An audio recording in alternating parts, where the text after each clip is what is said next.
Quand le voit en arriver un usage de la force pour déloger les manifestants? Moi, ma priorité, c'est d'en finir avec ces blocages, ces barricades. On pense à tous ces Canadiens qui sont impactés par la crise économique que c'est en train de créer, des jobs perdus, des manufacturiers fermés. Ça ne peut plus continuer. Je continue de travailler très proche avec des leaders municipaux. J'ai parlé longuement avec le premier ministre Ford hier soir. On va continuer de travailler ensemble pour s'assurer une fin à ces barricades. How will you do it, though? How will the border crossings actually be cleared and opened again? First and foremost, we have to understand that these barricades are unacceptable. They are impacting on regular Canadians, whether it's grocery store prices, whether it's jobs lost and suspended, whether it's supply chains disrupted. This is hurting communities across the country. That's why I've been working closely with municipal leaders, with all of our partners. I had a long conversation with Premier Ford last night. We're going to continue to do what's necessary to end these barricades. So what's the plan? So, Minister, how are you going to end these protests at the borders in particular? Well, first, I just want to again say that these illegal blockades are not helping Canadians, they're hurting Canadians. I'm thinking, for example, about the auto worker that can't go to work today because of the blockade at Ambassador Bridge. And that's why, since day one, the government has been taking very concrete action to ensure law enforcement has all of the resources that they need. I'm pleased to advise that the RCMP are going to be sending additional reinforcements to Ottawa. I can also advise that the RCMP will be sending reinforcements to Windsor. And in addition to that, the RCMP have added additional resources in Coutts in Alberta. C'est quoi votre seuil pour en arriver à l'usage de la force pour déloger les manifestants? Combien de temps ça peut durer avant qu'on utilise la force? Mais vous avez des raisons, et ça c'est la raison que je sais que tout le monde comprend que c'est une situation qui est grave pour les Canadiennes, qui ont besoin d'aller au travail, de faire le travail.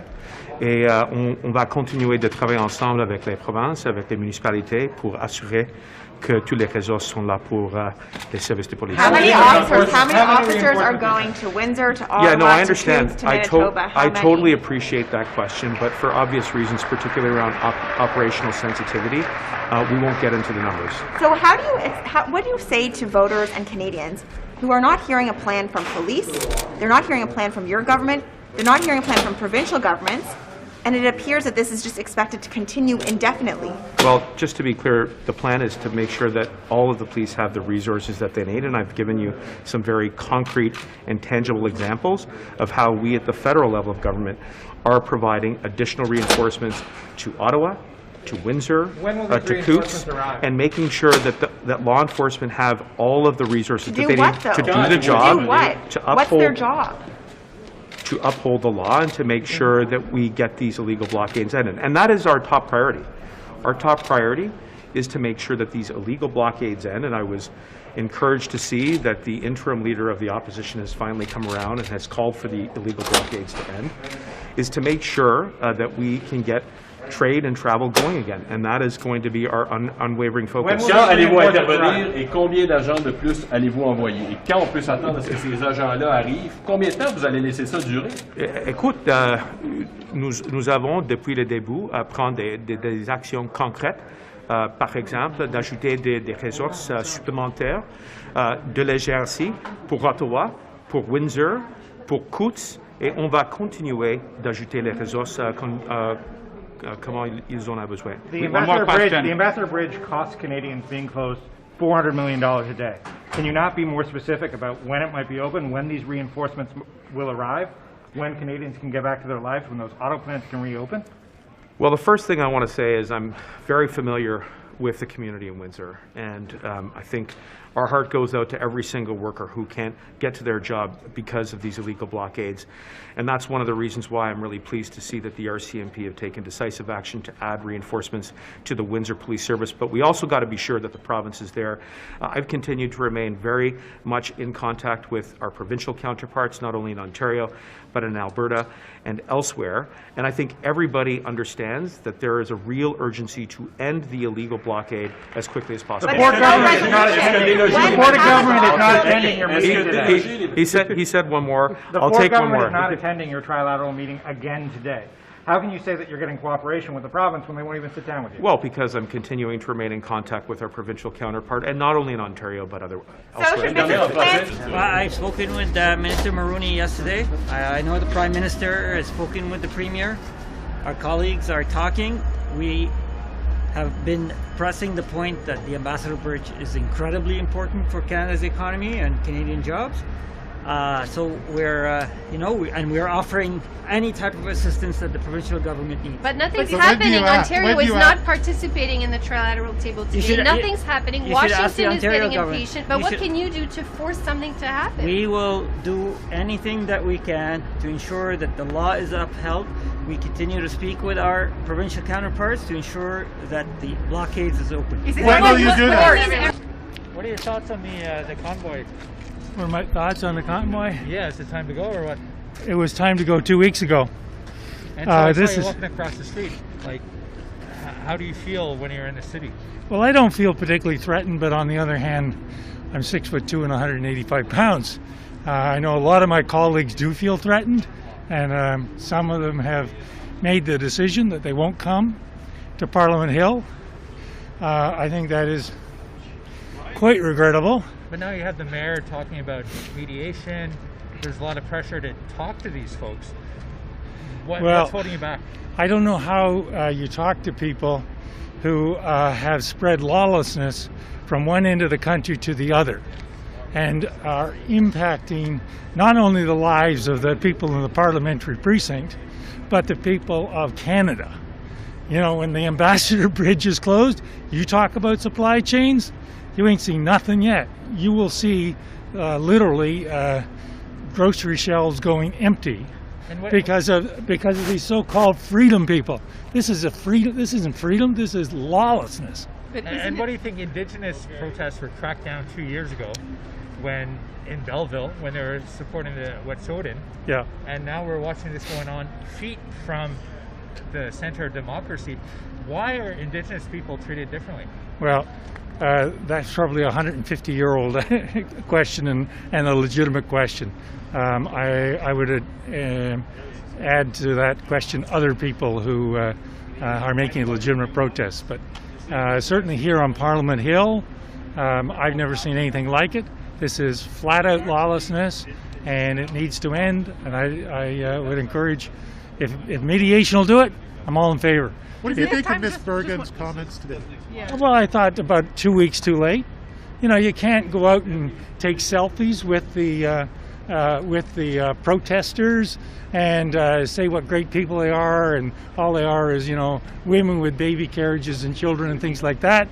And then 2 weeks later, after they don't go home, then you say, oh, well, it's time to go home, boys and girls.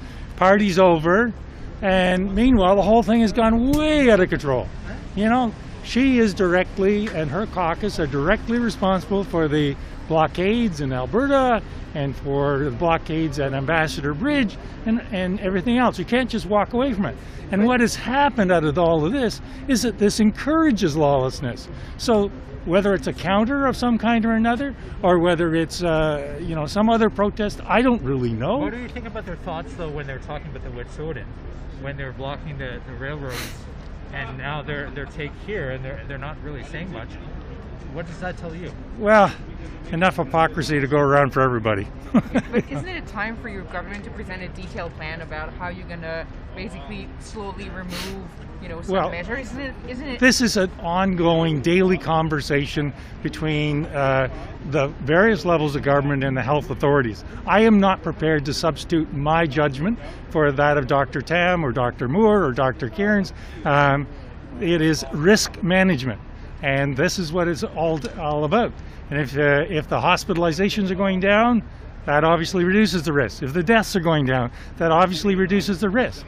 But until that has definitively been made by the authorities that know a heck of a lot more about it than you and I, this stays in place, as do the social distancing rules. So I think the whole thing, the Conservative motion is nonsense.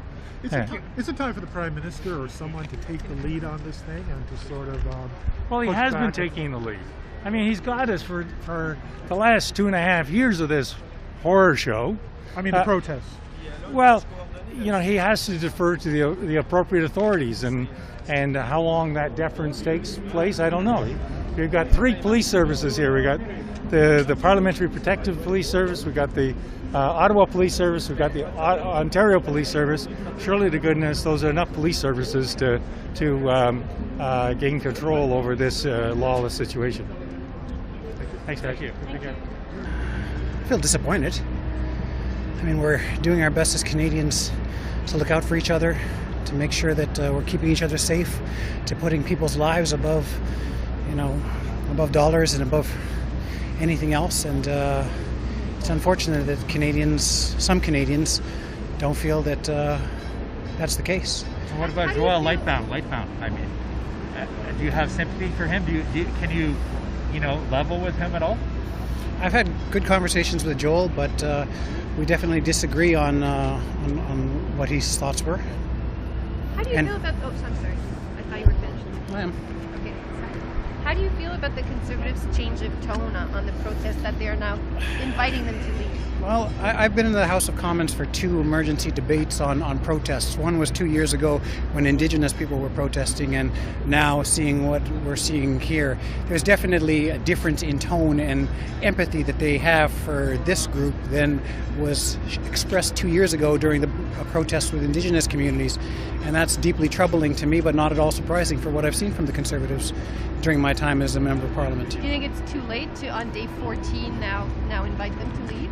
I don't think that it's ever too late for any kind of communication, but I think that it's been clear that they're not welcome here by all parties, but they still are. You believe racism is a part of policing? When you look at what happened in Belleville and when you look at what's happening here, do you believe systemic racism, plays a role? I believe that systemic racism is in all parts of Canada, and we're working to do more about that. I've had some really good conversations with Minister Lametti as recent as last night about what we can do to further that. So if you're asking me if there's systemic racism within the justice system, I'd say yes. I'd say they're coming from a riding that represented Donald Marshall Jr. Is this an example of it then? I don't know. I don't know the fact they're still here after, 13, 14 days? I'd hate to get to that conclusion and to say that, but I can definitely say that there's a difference in tone between what we saw when Indigenous people were protesting peacefully than what we're seeing here today. And, I think I'll leave it at that. Thanks, folks. Thank you. Have a nice day. You're just talking with the truckers. Do you have some... What did you have a conversation about? I didn't have a conversation. Do you support them? You just asked me where's Trudeau. I say I don't know. But do you support them? No. We asked today. We asked them to leave, to please leave the city. We understood and we support the recommendation about a restriction, but actually it's enough. And we asked this today. Thank you. Are you happy to see this still going on, or to go home, as Ms. Bergen has said? I'm excited that the truckers have made an impact, and I'm looking forward to see what other Liberal MPs step out, and I think they're having an impact. So, but do you think it's time for them to go? Because your leader is now saying it's time for them to go. Yeah, the blockades at the border, I think they should open up and make sure that traffic can flow. What about here? What about here? What about this one? They're pulling. It's time for restrictions to end. Why are you so quick to condemn Indigenous blockades? Do you agree it's time for the truckers to leave? Thank you very much. As Ms. Bergen has said? Well, you know what? I think the truckers being here have served some purpose, but that purpose may be over. Yep. When we look at our economy across Canada, whether it's beef producers in southern Alberta or auto plants here in Ontario, they're starting to feel the impacts of the blockades, and that's having a problem. So, we promised them to fight the mandates, to open up the border, and we're committed to do that, and we'll continue to do that whether they're here or not. So you agree with her, I think, right? Yes, I do. Je pense que le gouvernement doit prendre le leadership de la situation en ce moment. C'est plus seulement un problème qui touche la colline parlementaire. On le voit, c'est ciblé à travers le Canada. Donc, je n'irai pas jusqu'à dire que c'est une attaque envers le Canada, mais certainement que le fédéral est interpellé, puis doit agir en chef d'État. On n'a pas vu M. Trudeau beaucoup aborder la question ou seulement rouspéter lui-même ou dire aux aux manifestants d'aller se faire vacciner, mais c'est rendu bien plus grand que ça. Puis je pense que la situation montre qu'on a besoin d'agir. Donc ça veut dire quoi, employer la force? Non, pas employer la force parce que les manifestants eux-mêmes n'ont pas employé la force. Ça, je pense que c'est important de le mentionner. La ville d'Ottawa réclame plus d'agents de sécurité. Il en réclame 1800. Ottawa, on a envoyé 15% de la demande. Pourquoi pas répondre à la demande complètement puis envoyer plus d'agents? Mais sur le pont, par exemple, comment est-ce qu'on sort ces camionneurs qui sont là? C'est une bonne question. Mais je pense que tout le monde a besoin de travailler ensemble. Je vois M. Ford qui ne peut pas participer à la table trilatérale. Est-ce que parce qu'il ne se passe rien et le fédéral ne prend pas le leadership? La question se pose, mais je pense que ça commence à faire beaucoup de manifestations et de sièges à travers le Canada. Donc, directement, le premier ministre est interpellé et a besoin d'agir. Et dernière question, est-ce que ça peut avoir un impact négatif, vous pensez, sur notre relation avec les Américains, le fait que, comme une grande artère commerciale est bloquée et que ça a commencé au Canada, cette situation-là, ça fait plusieurs semaines que ça dure? Mais justement, je pense que ça l'a influencé. Le mouvement canadien a peut-être influencé un mouvement américain à son tour et on voyait justement au Comité de la sécurité publique des fonds qui provenaient de l'étranger, qui provenaient de personnalités américaines. Alors, à partir du moment où ça a été une inspiration canadienne, oui, ça peut créer des problèmes. Donc, on invite M. Trudeau à parler à ses homologues pour s'assurer que la situation ne s'envenime pas. Qu'est-ce que vous pensez du changement de ton voulez-vous reprendre votre souffle? J'ai un peu d'empathie, là, ça va? Oui, je ne vais pas perdre connaissance. Qu'est-ce que vous pensez du changement de ton de Candice Bergen qui dit maintenant qu'effectivement, il doit partir au jour 14 de tout ça? Je pense qu'il est pas trop peu trop tard. Je pense que tous les élus doivent se rassembler puis dire il est le temps là. Après 14 jours, il faut s'en aller. Mais je pense que ça démontre que c'était peut-être un petit jeu politique au départ de dire que ça pouvait peut-être les servir parce qu'on se rend compte que des manifestants, c'est peut-être la base du Parti conservateur. Alors on voulait les faire plaisir, mais maintenant on change notre fusil d'épaule parce qu'on voit que ça dégénère. Alors bien sûr, j'invite tous les élus là, à rappeler à la solidarité, à l'unité. Concrètement, je pense qu'il y a eu une belle proposition quand même des conservateurs de réunir tous les chefs de parti pour discuter d'une solution de sortie de crise. Maintenant, c'est une situation qui est hyper polarisée. La meilleure façon de la dépolariser, c'est peut-être d'unir tous les chefs de parti. Et François a indiqué qu'il serait prêt à participer à ça. Je pense que c'est une chose intéressante qui est sa table. Qu'est-ce que le gouvernement Trudeau devrait faire en lien avec la situation au pont ambassadeur en ce moment? Est-ce qu'il faut utiliser la force? Qu'est-ce qu'il faut faire? Je pense que c'est tellement crucial dans les échanges commerciaux qu'on a avec les États-Unis, puis il y a tellement d'entreprises qui comptent là-dessus, tellement d'emplois qui sont reliés, qu'il va falloir que le gouvernement libéral agisse. Ils ont tendance à se traîner les pieds ici, mais je pense que si la municipalité a besoin de l'appui de la GRC, je pense qu'on devrait répondre présent pour être capable de disperser ces manifestants-là qui font un tort vraiment très, très grave à l'Ontario, mais à l'ensemble de l'économie canadienne. Jusqu'à présent, ils n'ont jamais refusé de demander de la GRC. Donc, qu'est-ce qu'ils peuvent faire de plus? Peut-être qu'on pourra voir si éventuellement ça devient vraiment un enjeu d'intérêt national ou là, ils pourraient prendre une initiative en tant que gouvernement fédéral. Genre? Il faut être capable de disperser. La loi sur les mesures d'urgence, quelque chose qui... Il faudrait évaluer ces possibilités-là, mais je pense que l'impact est tellement majeur que le gouvernement libéral devrait évaluer toutes les possibilités pour l'instant pour être capable de sauvegarder notre économie, nos PME puis nos emplois. Est-ce que vous vous inquiétez? La situation serait différente en ce moment si les manifestants ici étaient autochtones ou s'ils étaient racistes? Oui, la situation aurait été très différente. Je ne pense pas que ce serait rendu même au centre-ville. Well, I made that clear in my remarks. Yeah, but I mean, you're watching it right now. How do you feel about this walking into it? You must have some thoughts. I mean, we're here, like, there's 100 trucks here, so... Yeah, well, I think the blockades need to come down. Yeah. And I think that both here and at the border. And but I mean, it's costing Canada millions and Agreed. millions. And you know what? 2 years ago, the Wet'suwet'en protest, there was people in Belleville. There was calls to shut that down, and it was shut down within a week. That's right. So why is this going on so long? Well, there's no right to blockade. There's no right to blockade. Why do Indigenous blockades get shut down so quickly, and this one goes on? Well, that's a question for law enforcement. Well, I think it's a question for government. Well, it's a question for law enforcement. We delegate, governments in Canada delegate the enforcement of the law against blockades to police forces and other law enforcement agencies. And so that's a question you'll have to put to them. Governments don't direct. Do you think that's systemic racism? Look, I think these blockades are illegal. They should be taken down, but that's a decision for law enforcement to make. Thank you. Thank you. How do you feel when you see these protesters out here? Well, I think it's important to recognize this is not a protest. This is an occupation, and it's time for them to leave. I've seen a lot of Mohawk flags, Métis flags. When you see those, I don't know if you have, but what does that tell you?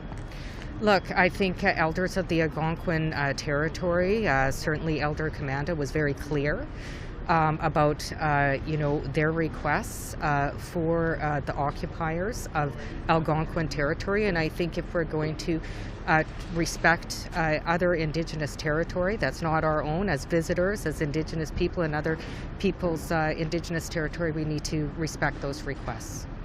Thank you so much.